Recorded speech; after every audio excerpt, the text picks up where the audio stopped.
Hello, everybody. Now the PLE is over and you'll have to get ready for mains 2023, which is hardly 3 months away from now. So you'll have to step up the preparation and you'll have to get ready to perform well. I am here to discuss about the probable areas from which UPSC may give questions on political science optional. If you look at last year's question, that is 22, you will see that questions were not difficult, but certain terminologies were used which may give little discomfort to the candidates who were not fully prepared, like revolution in permanence, or cultural relativism, or entitlement theory of justice. Okay, they are not very difficult or out of syllabus. Suddenly this kind of terminologies or phrasing may give you difficulties. So you must understand and read the subject in a manner so that these small terminologies and concepts, they are not giving you trouble. However, I am going straight to the areas on which you must concentrate upon. If you review the question papers of last couple of years, you will see that questions always come from the first chapter, which is political theory, meaning and approaches. This chapter has several components, and variety of questions may definitely come from here. Like, for example, there is a simple question that what does political theory mean, or what does political science mean? Okay, now you must have a very precise answer to that. So when you are reading, you must be maybe only a couple of lines, but that must be very precise and focused. And then how that political science is different from others. Now, if you look at the question of the last year the question came on system approach of Davidson.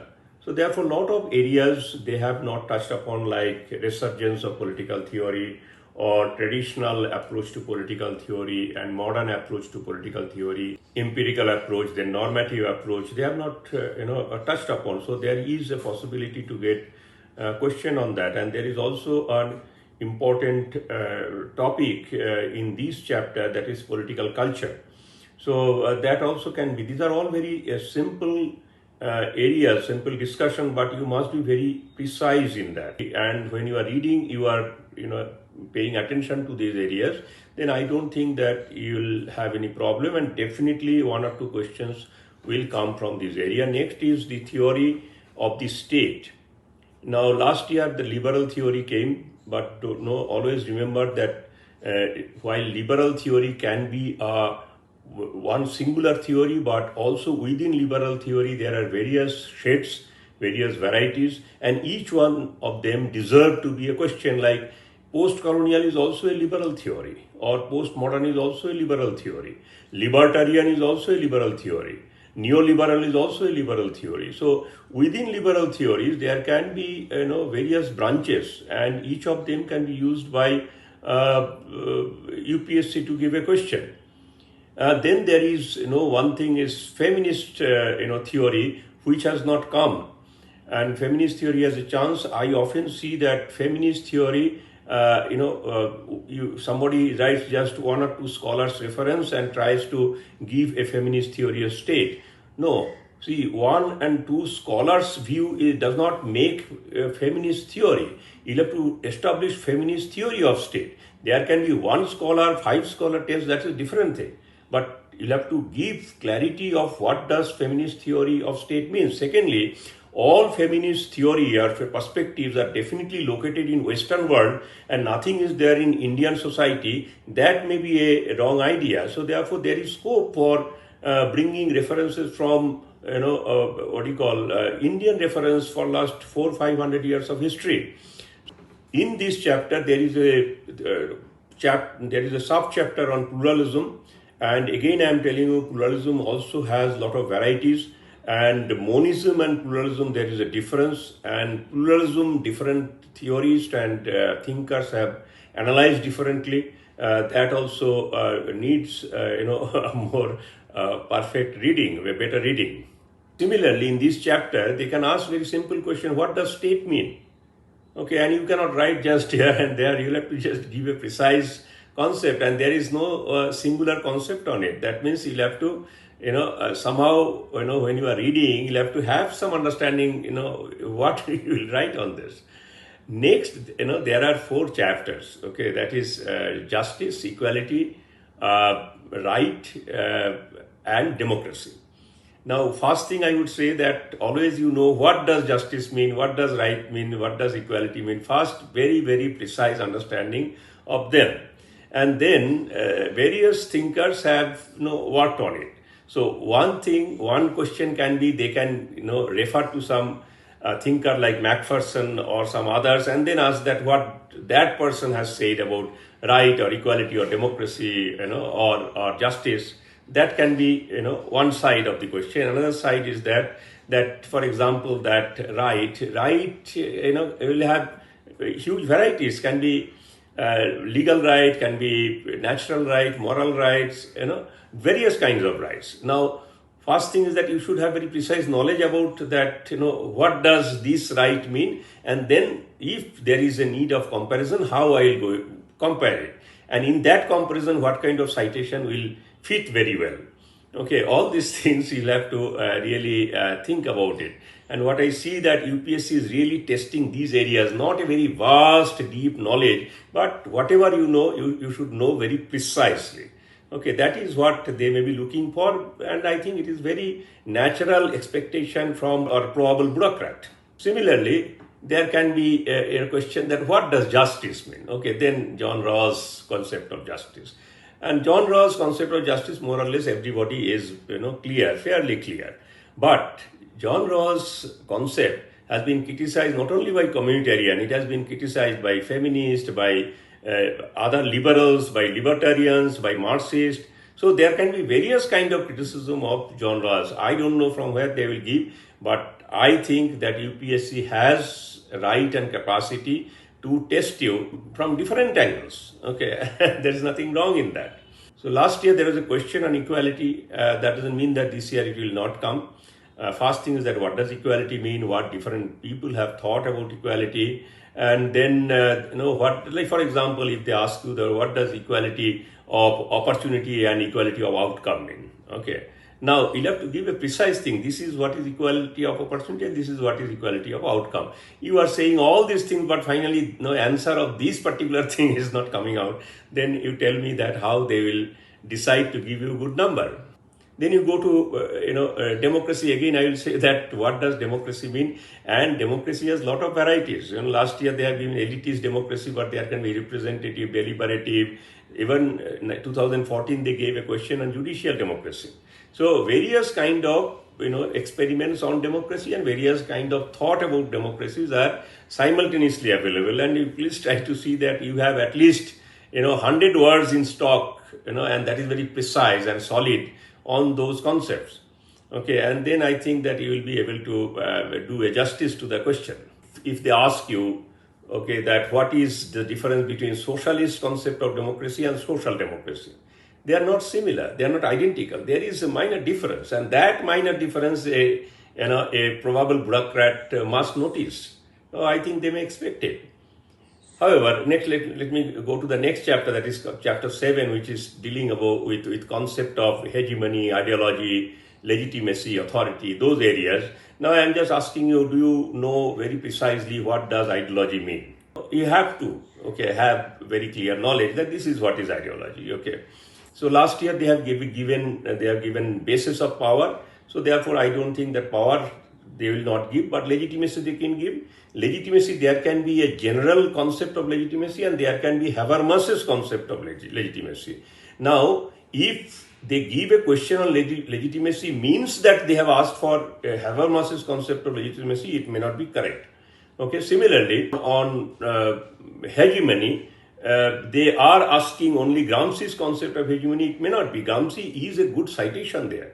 Okay, or they may ask specifically on Gramscian concept of hegemony. You'll have to see the question. That will, you have to know, generally what does hegemony mean, and then what does Gramsci argue for this. Similarly, what does legitimacy mean? What way, which way Habermas explain legitimacy, and then what does ideology mean? What is the significance of ideology in understanding of political science?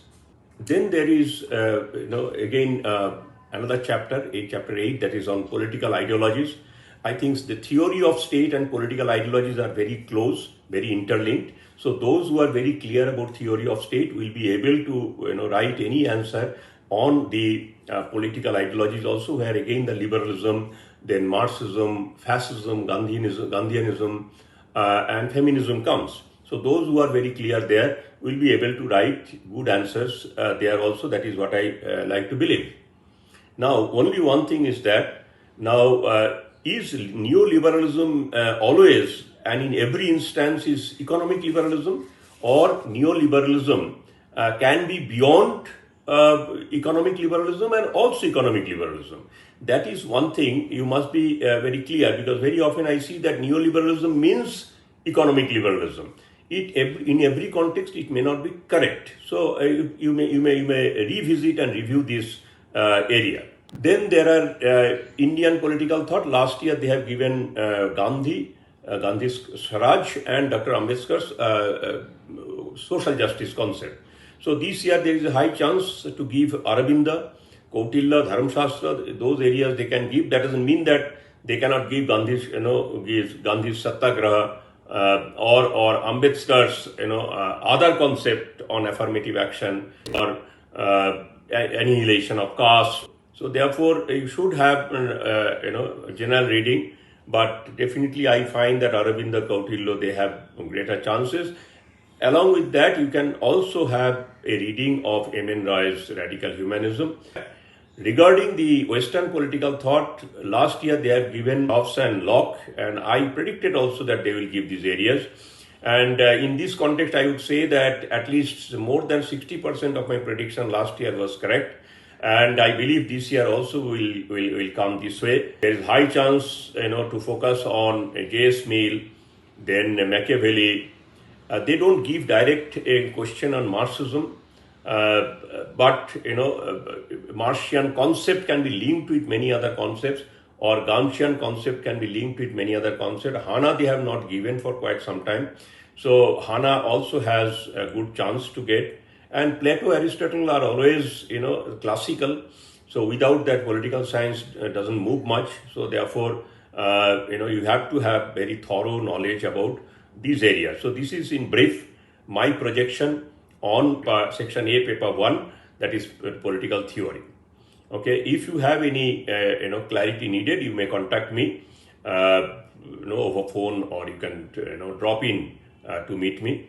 Then let me go to the other section, that is section B of paper 1, which is called Indian Politics and Government.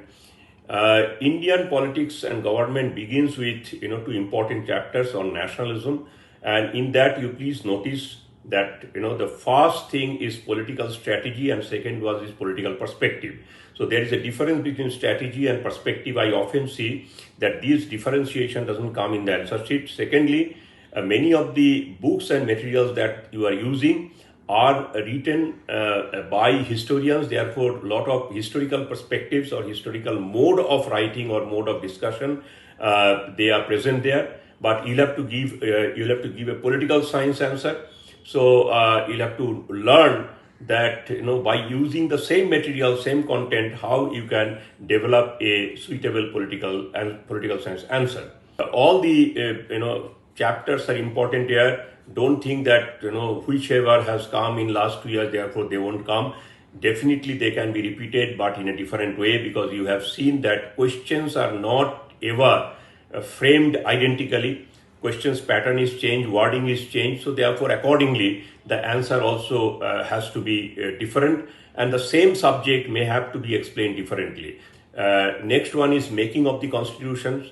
Now, making of the Constitution begins from 1858 Government of India Act, then there are Council Act, and then there are Government of India Act again, and it ends with Independence Act 1947. Now, each act is actually, pushing forward the making of the Constitution, because representative system, legal bodies, decision-making bodies, all this election process, all these are developing, and through that, a constitutional process goes on. Along with that, the freedom movement also contributes, like Nehru Report, like agitation against Simon Commission or non-cooperation movement, Quit India movement. They also add to this, idea of freedom, idea of liberal democracy, idea of constitutional democracy. So altogether, the making of the Constitution happens. This is never a difficult chapter, only it requires careful reading, and you'll be able to give an excellent answer. Next, the three chapters, that is chapter 3, chapter 5, chapter 4 and chapter 6, are absolutely based on constitutional issues, which is center-state relations or preamble. I am not going much detail on it. You just read it, and questions come from there. If you are thorough about the articles, if you are thorough about the concept, you will be able to write a good answer. But only you remember, it is an optional answer, therefore citations will be very important, and also mere constitutional description or constitutional explanation of the question will not do. You'll have to give a political, suitable political analysis of those answers, when you are discussing, to those answers. Another 5 chapters, that is, 5 on grassroots democracy, panchayat. They don't ask the straightforward panchayat, but they will ask that which way this local government system, whether it's urban government, local government, or 73rd or 74th amendments, they have contributed to changing the political system, political culture, political environment, political empowerment, political participation. So those areas they will be definitely, try to link, so that they understand your capacity to give a political science-oriented explanation. Chapter 7 to chapter 11, a lot of questions come from there, and the answers of the questions coming from these chapters require contemporary references, citations, which will definitely come from journals and newspapers. So if you are thorough about them, then you will be able to give them without giving, that some contemporary, at least last 10 years, references. These answers will not be very strong. If you give too old, then it will look too bookish, and you are not in touch with the contemporary India. That won't give a good impression. Like there is, liberalization, then planning, then interstate disputes, then federalism, center-state relationship.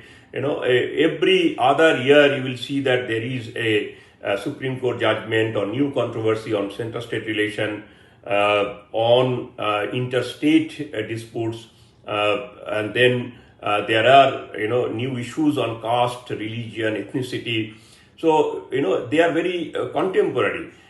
One side is concept, another side is example. So there has to be a nice blending of concept and examples in these answers, and then these answers will be very good.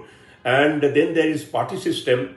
And in party system, they are asking for, mostly regional aspirations. But there are also relevant chapters on coalition politics, and then, how this coalition is at the center and at the state, how they, contribute to Indian politics, Indian democracy, India's constitutional democracy. All these things they may definitely ask.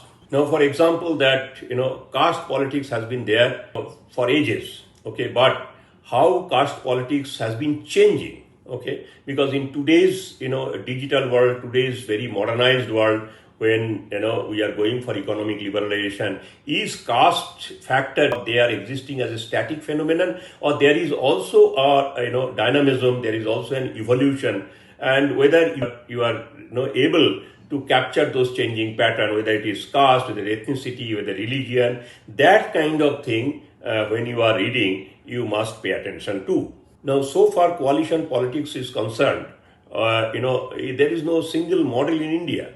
There are various models, okay, and in different regions they exist in a different way. In different timeline they exist in a different way. In different states they also exist in a different way or manifest in a different way. So therefore, a flat understanding of coalition politics or specific understanding of coalition politics will be different, and you try to be more specific when you are reading, and plenty of data, plenty of information analysis is there. So once you pay attention, they will be able to. So therefore, don't go only with book, but also you keep your eyes open, you keep your perception open, so that various ideas, various information can pour in your knowledge bank, and so that you can make your answer much stronger.